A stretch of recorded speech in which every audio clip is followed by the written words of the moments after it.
हे पहा सकाळचं मस्त असं थंडगार आणि धुके पडलेलं वातावरण. चिमण्यांचा चिवचिवाट सुद्धा.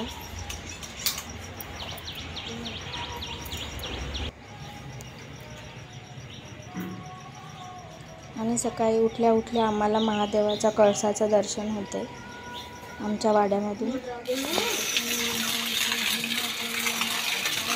आणि सकाळी झाडून काढल्याच्या नंतर सगळीकडे आधी आम्ही पाईपाने असे पाणी शिकून घेत असते.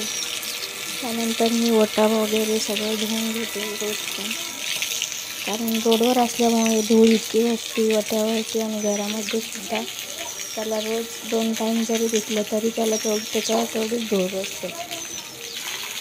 तर बघा ओट्यावरती पाणी शिकत आहे आणि त्या झाडांना सुद्धा पाणी मारून घेतलेलं आहे.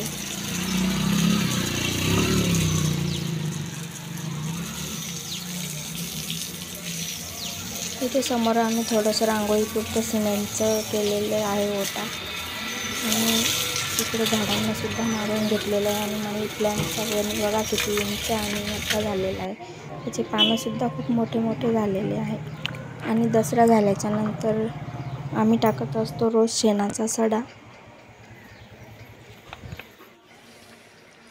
कारण पावसाळ्यामध्ये काय कोणी 4 महिने शेणाचा सडा असा टाकत नाही. आणि दसरा झाल्याच्या नंतर मस्त चांगलं अशी उघाड असते. अंगण पण कोरडं कोरडं होते, उकरलेलं असते. त्याच्यामुळं ते आम्हाला रोज इथं मातीचं अंगण असल्यामुळे तिथं रोज शेणाचा सडा मारावा लागतो. आधी ते माती दबण्यासाठी आम्ही आधी पाईपाने साधे पाणी मारून घेतो आणि मग नंतर शेणाचा सडा तिथे टाकून घेतो. तर आज आहे मार्गशीर्ष महिन्यातला पहिला गुरुवार, तर त्यामुळं आज सर्व बाहेरची पूर्ण साफसफाई करून घेतलेली आहे. ओटासुद्धा धुवून झालेला आहे, त्याला खराट्याने झाडून घेतला आणि त्यानंतर मी तो कपड्याने पुसून घेतला. आणि सगळीकडे बाजूने शेणाचंच पाणी शिंपवावं लागतं. सगळेजण आमच्या इथले शेणाचा सडा टाकतात, कारण की बाहेर अंगणामध्ये मातीच असल्यामुळे ती माती शेणाच्या सड्यामुळे दबून जाते खाली. आणि सडा वगैरे झाल्याच्या नंतर मग मी आले घरामध्ये, आणि घरामध्ये आल्याच्या नंतर पहिल्यांदा गॅस वगैरे पुसून घेतला. किचन ओट्यावर पण किती नाही म्हटलं तरी रात्री जरी घासलेला असला आणि पुसलेला असला तर थोडीफार तरी त्याच्यावर कचरा असतोच. ते कसं काय माहिती. रोज पण आपण चांगला स्वच्छ जरी पुसून ठेवला ना तरीसुद्धा त्याच्यावर असं गॅसवर सुद्धा धूळ बसलेली असते आणि ओट्यावरती सुद्धा. आणि त्याच्यानंतर मी घेतलेले आहे घर झाडून झाल्याच्या नंतर आता कोणी उठलेलं सुद्धा नव्हतं, फक्त आम्ही दोघीच जणी उठलेलो होतो. त्यामुळे आम्हाला दोघींपुरता चहा ठेवायचा होता. तर मी अगोदर हे सर्व साफसफाई किचन रूमची करून घेतलेली आहे.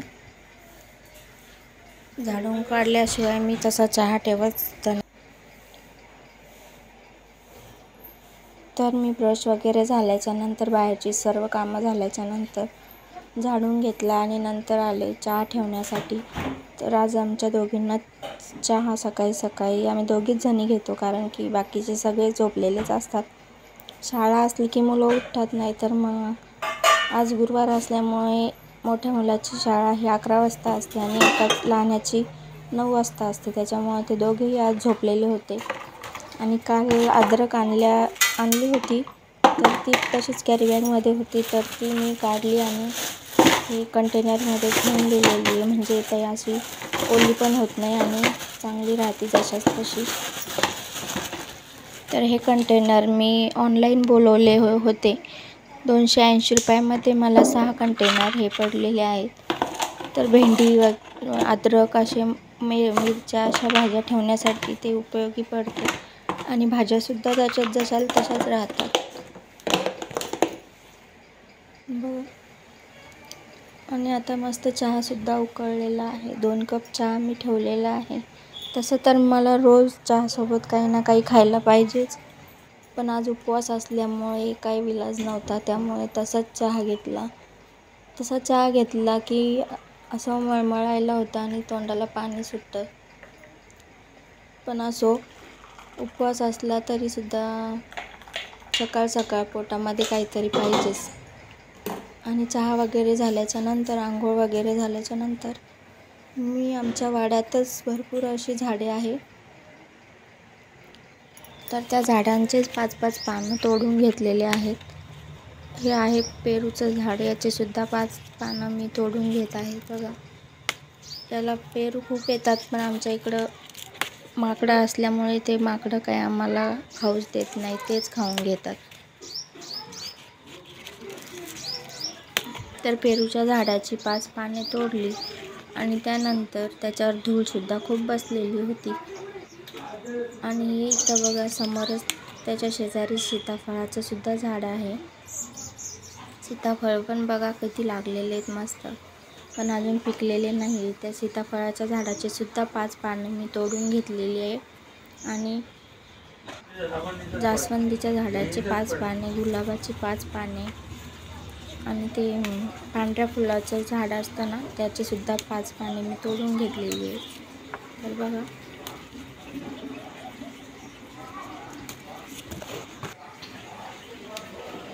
झाडांकडे बघितलं की मन कसं प्रसन्न होतं ना.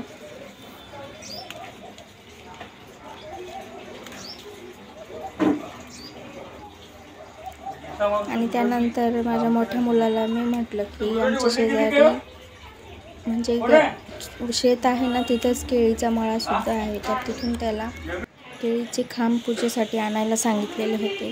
तर मी करत आहे आता डब्याची तयारी आणि डब्बा पण झालेला आहे. आणि हे बघा, त्याने 5 खांबा असे तोडून आणलेले आहेत पूजेसाठी. त्यानंतर सगळी कामे आवरून घेतली आणि कामे आवरल्याच्या नंतर सगळ्यांची नाश्ता वगैरे झाला आणि घर वगैरे आवरून मग पूजेची तयारी चालू केली. तर बघा, तांब्या पितांबरीने घासून घेतला आणि त्याला एक लाल दोरा गुंडाळला आणि त्याच्यावर उभ्या रेषा अशा कुंकवाच्या मारलेल्या आहेत. तर बघा, आणि पूजेचं ताटसुद्धा इकडं तयार केलेलं आहे. पहिले दिवा लावून घेतला आणि मग नंतर कलशाला पण सजवून घेतलेलं आहे. केळीचे खांबसुद्धा त्याला लावून घेतलेले आहेत. बघा किती छान दिसत आहेत.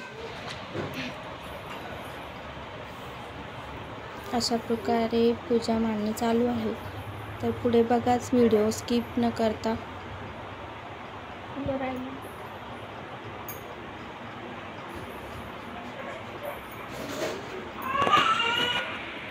खाली कोबरं ठेवतात का?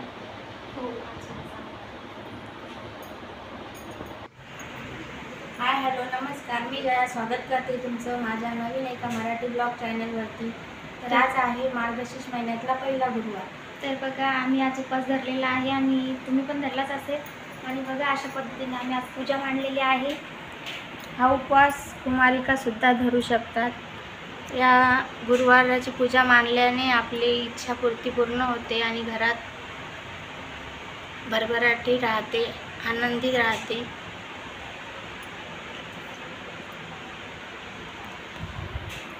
तर अशा पद्धतीने आम्ही पूजा मांडलेली आहे. तुम्ही कशी पूजा मांडतात, आमच्या पूजेमध्ये काही कमी वाटत असेल तर आम्हाला नक्की सांगा. आणि तुम्ही कशी पूजा मांडता ते पण आम्हाला सांगा. व्हिडिओ पाहायला आवडत असेल तर व्हिडिओला लाईक, शेअर, सबस्क्राईब करायला विसरू नका. आणि या उपवासाला तिखट खात नाही, गोड खातात.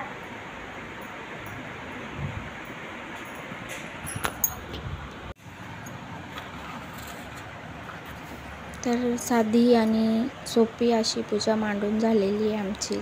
तर बघा,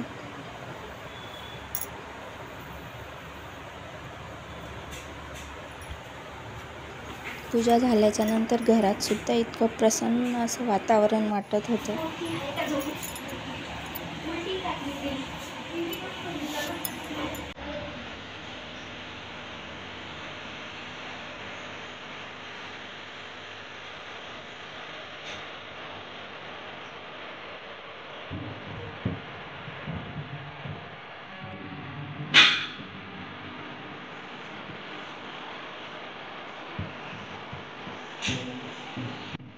मला सांगा ते घडतं.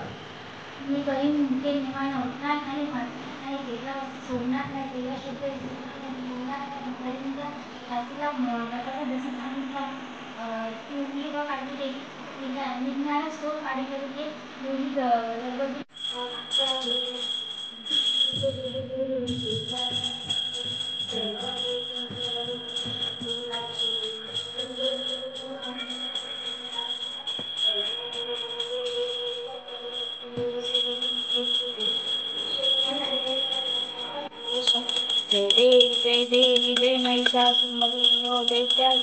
अशा पद्धतीने आमची गुरुवारची पूजा झालेली आहे. दूध दीप सगळीकडे पसरलेला आहे. तर व्हिडिओला लाईक शेअर सबस्क्राईब करायला विसरू नका. तुम्हा सर्वांना बाय बाय.